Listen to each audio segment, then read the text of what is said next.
দর্শকরা, খুল্লম খুল্লাতে সবাইকে স্বাগত জানাচ্ছি। ক্যাপিটাল থেকে রাঙ্গিখাড়ি অবধি যে রাস্তাটা, এই রাস্তাটা এতটা গর্ত হয়েছে, কেন কাজ হচ্ছে না, এই কারণটা আমি একটু অনুসন্ধান করলাম এবং যে কারণটা বেরিয়ে আসলো আমার কাছে, সেটা অত্যন্ত বেদনাদায়ক। দেখুন, এই যে রাস্তার যে এই হালটা হয়েছে, এটা যে আপনি কাকে দায়ী করবেন? আমি তো পুরোপুরি দায়ী করব, পুরো প্রশাসনিক ব্যবস্থাটাকে দায়ী করব। আমি একটা একটা করে আপনাদের সামনে বিশ্লেষণ করছি কথাগুলো।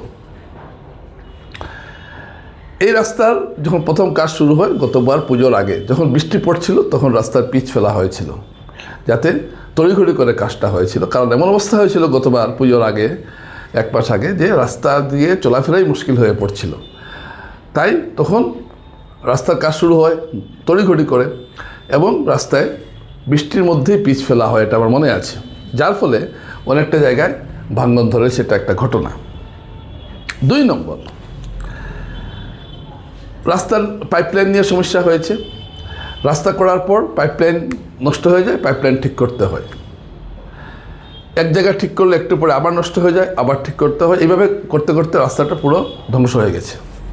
এখন আপনি কাকে দোষবেন? আপনি পিএইচিকে দোষবেন, যে পিএইচি কেন এগুলো টাকা পেয়েছে মেরামত করার, তাহলে কেন পিএইচি একটা জায়গায় কেটে কেন আবার ঠিক করছে না? এখানেও সমস্যা আছে। আমি একটা একটা করে সমস্যাগুলো আনছি। আমি যেটা অনুসন্ধান করে যেটা জেনেছি,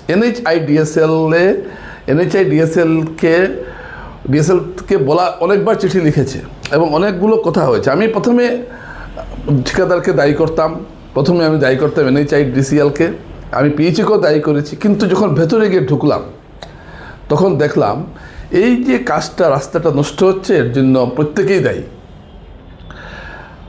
কারণ আমি একটা রাস্তার কাজ করব, কাজটা কতটুকু ঠিক আছে। এখন আমি যেটা মূল বিষয়টা যেটা বের করেছি, সেটা হলো রাস্তার মাঝখান দিয়ে পাইপলাইন গেছে এবং এই পাইপটা বদলাতে হবে। পুরো পাইপটা না বদলালে কিন্তু আপনারা দেখছেন যে রাস্তার মাঝখান দিয়ে জল বের হচ্ছে, যে এটা কারণটা কি? গত সপ্তাহ 10 দিন আগে, 1 সপ্তাহ হবে, 8 দিন হবে, একটা জয়েন্ট সার্ভে হয়েছিল জেলা প্রশাসনের। এনএইচআইডিসিএলও ছিল, এখানে পূর্ত বিভাগ ছিল, এখানে পিএইচি ছিল, সব বিভাগ ছিল। এবং দেখা গেছে যে এই যে রাস্তাটা ক্যাপিটাল থেকে রাঙ্গিখাড়ি পর্যন্ত যে রাস্তাটা, এখানে প্রায় 16টি জায়গায় পাইপে লিকেজ রয়েছে। যখন জল ছাড়ার পর এখানে দেখা গেল, এখন এই 16টি জায়গাকে মেরামত করতে হবে। এই 16টি জায়গা মেরামত করতে করতে সংখ্যাটা আরও বাড়তে পারে। এই রাস্তা দিয়ে একটা সময় ধরুন 16 চাকা, 18 চাকা, এখন 36 চাকা আর বড় বড় গাড়ি যাচ্ছে এই রাস্তা দিয়ে। এবং এই গাড়িগুলো যাওয়ার ফলে রাস্তার উপর চাপ পড়ছে, যার ফলে পাইপ ভাঙছে, পাইপ ফাটছে বিভিন্ন জায়গায়। এই যে আপনারা দেখবেন একটু পরে পরে জল দেখা যায়, যে রাস্তার মধ্যে পাইপ ফেটে জল বের হচ্ছে। এখন এক জায়গায় পাইপ মেরামত করার পর দেখা যাবে একটু দূরে আবার পাইপলাইন মেরামত করতে হচ্ছে।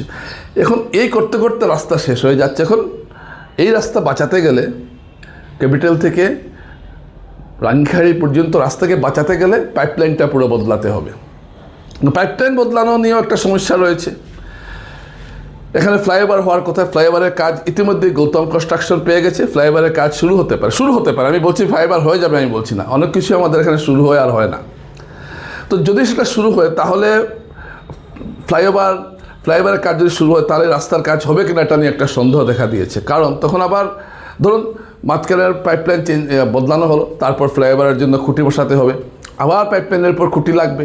তো অনেকগুলো সমস্যা এখানে জড়িত রয়েছে। তো এই সবগুলো মিলিয়ে আমার একটা ধারণা হয়েছে যে এই বর্ষাতে কি, মানে এই বছর আর রাঙ্গিখাড়ি ক্যাপিটাল রাঙ্গিখাড়ি রাস্তার কোনো কাজ হবে না, হওয়া সম্ভব নয়। কারণ এটা ঠিকাদার তো আর এখন কাজ করতে চাইবে না। কারণ আজকে কাজ করবে, আবার পাইপলাইন ভাঙবে, তো আবার নষ্ট হবে। তো একটা জায়গাকে কতবার ঠিক করা হবে? ধরুন আজকে এই যে জায়গায় পাইপলাইন হচ্ছে, ঠিকাদার বা এনএইচআইডিসিএল এই জায়গাটা ঠিক করলো, একটু পরে আরেকটা জায়গায় পাইপলাইন, 16টা পাইপ লিকেজ তো আছেই। এখন আপনারা চিন্তা করুন, এই 16টা পাইপ লিকেজকে মেরামত করতে হবে। তারপর যেটা 32টা হবে না, তার কোনো গ্যারেন্টি নেই। কারণ যেভাবে গাড়ি যাচ্ছে, গাড়ি তো যাবেই। এখন নতুন প্রযুক্তির দীর্ঘ গাড়ি বের হয়েছে, অনেক সিসির গাড়ি বের হয়েছে এখন। এগুলো এই রাস্তা দিয়ে রাত্রে তীব্র বেগে চলাচল করছে এবং পাইপলাইন মাঝখানে থাকায় পাইপলাইন ফেটে যাচ্ছে বহু জায়গায়। অর্থাৎ পাইপলাইনটাকে সরাতে হবে অথবা নতুন পাইপ বসাতে হবে, যেটা আধুনিক যে পাইপ, পুরনো পাইপ। এই পাইপলাইন এই গাড়ির ভার সহ্য করতে পারছে না। আমরা যতই আন্দোলন করি আর যতই যেটা যা করি, এটা হচ্ছে ঘটনা। কেন এই ঘটনাটা ঘটলো আমি যদি এখন প্রশ্ন করি, এই যে পাইপলাইনটা যে পাইপ যে বদলাতে হবে, এটা কি 4 বছর আগে চিন্তা করা যায়নি? এই যে চিন্তা করা যায়নি, এটাই হলো প্রশাসনিক ব্যর্থতা। এবং আমাদের যারা জনপ্রতিনিধি থাকেন তারা এই বিষয়টাকে খেয়ালই করেন না। একটা কাজ হয়ে গেল, আপনি দেখলেন কাজ হয়ে গেছে, বাহ সুন্দর কাজ হয়েছে। এই কাজটা যে হয়েছে, যে রাস্তার উপর কাজটা দিয়েছে, সেই রাস্তা কি ঠিক আছে? রাস্তাটা কি আগামীতে ভাঙবে কি ভাঙবে না, ড্রেন আছে কি আছে না, এসব দেখার কোনো প্রয়োজন আমরা দেখি না। যার ফলে আমাদের এখানে যে কাজগুলো হয় দেখারই কাজ হয়, কাজের কোনো কাজ হয় না। এই যে ড্রেন হয়েছে, ড্রেনের স্লোপ ঠিক নেই, আউটলেট ঠিক নেই, যার জন্য এগুলো ড্রেন কোনো কাজে আসছে না। কিন্তু কোটি কোটি 100 কোটি টাকার ড্রেনের কাজ হয়েছে সারা শহরে। এই যে রাস্তার কাজটা যে হচ্ছে না, হওয়া সম্ভব নয়। আপনি ঠিকাদারকে ধরুন, ঠিকাদার আমাদের প্রেশার, খুব জনগণের প্রেশারে বা রাজনৈতিক প্রেশারে আগামীকাল বা আজকে সবগুলো গর্তের উপর ব্ল্যাক টপিং করে দিল বা মোটামুটি মেরামত করলো। 2 দিন পরে সকালে উঠে দেখবেন আরেকটা জায়গায় ফাটল ধরেছে পাইপে। এখন যে সমস্যাটা দাঁড়িয়েছে, যেটা আমি তদন্ত করে বের করেছি, সেটা হলো যে রাস্তার মাঝখানের পাইপলাইনটা বদলাতে হবে। এবং এটা বদলাতে গেলে রাস্তাটাকে আবার পুরোটা খুঁড়তে হবে।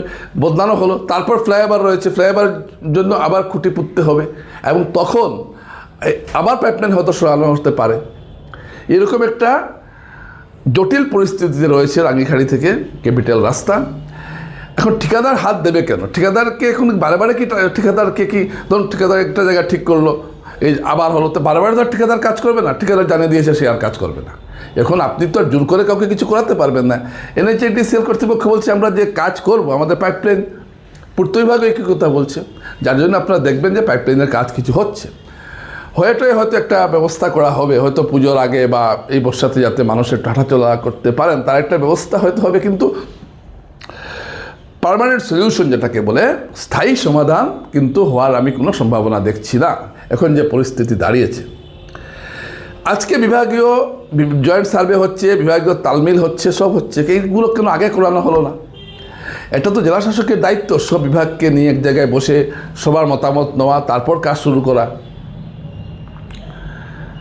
এই যে রাস্তাটা নিয়ে সমস্যা তো আজকের নয়, বহু বছর থেকে রাস্তা নিয়ে সমস্যা রয়েছে, পাইপলাইন নিয়ে সমস্যা রয়েছে।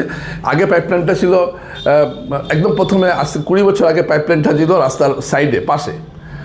তখন বলা হতো যে ট্রাক যখন যায় তখন পুরো পাইপলাইনের উপরের দিকে যায়, যার জন্য পাইপ ভেঙে যায়। তারপর এটাকে মাঝখানে আনা হলো, মাঝখানে আনার পরে সমস্যার সমাধান হলো।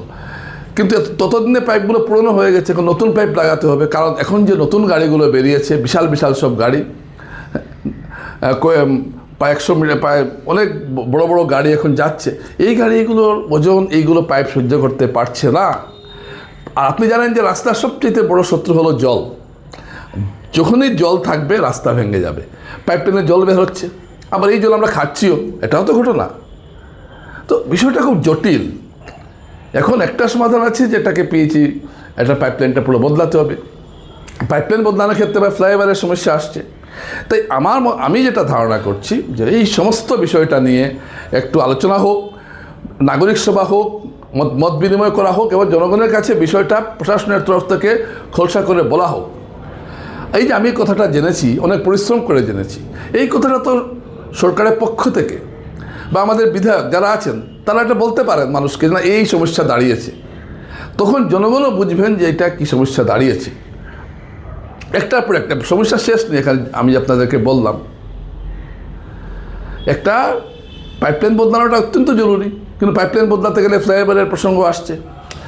অর্থাৎ রাস্তাটা এভাবেই থাকবে, যেভাবে আরও খারাপ হবে। হয়তো মাঝে মধ্যে কিছু মেরামত করা হবে। এই রাস্তা এই মরশুমে এই রাস্তা ঠিক হচ্ছে না, শীতও হবে কিনা সন্দেহ আছে, কারণ ফ্লাইওভারের একটা বিষয় রয়ে গেছে। দর্শকরা, আমি একটা কথা আপনাদেরকে বলতে চাই। আমি দেখলাম যে আমি যখন বিভিন্ন শো করি, অনেকে কমেন্টে বলছেন যে আমি নাকি সমস্যার কথা তুলে ধরি না। যারা এসব বলেন তারা হয় আমার শো দেখেন না, অথবা ইচ্ছাকৃতভাবে আমি যে টপিক্সে কথা বলছি সেটা ভালো লাগে না। সবচেয়ে বেশি রাস্তা নিয়ে চেঁচালে, সবচেয়ে বেশি বড়াকে সমস্যা নিয়ে চেঁচালে আমিই চেঁচাই, আমিই বলি। এটা তো ঘটনা, আপনারা জানেন এটা, যার জন্য অনেকের কাছে চক্ষু ছিল। যাই হোক, সেটা আমার বলার কথা ছিল না। তো এই যে আমি যে রাস্তার প্রসঙ্গটা বললাম, এটা খুব এটা দুঃখজনক কথা আর সাংঘাতিক কথা। তো এই সমস্যার সমাধান একমাত্র এটাই হতে পারে যে সব পক্ষকে নিয়ে বসে একটা সমাধান সূত্র বের করা এবং প্রত্যেকটা তথ্য জনগণকে জানাতে হবে। ঠিকাদার লিখেছে যে পাইপ আমরুতের জন্য নষ্ট হয়ে গেছে। আমরুতের জন্য নষ্ট হয়ে গেছে, থেকে বড় কথা হলো যে পাইপলাইনটাই তো বদলাতে হবে, এটা খুব জরুরি।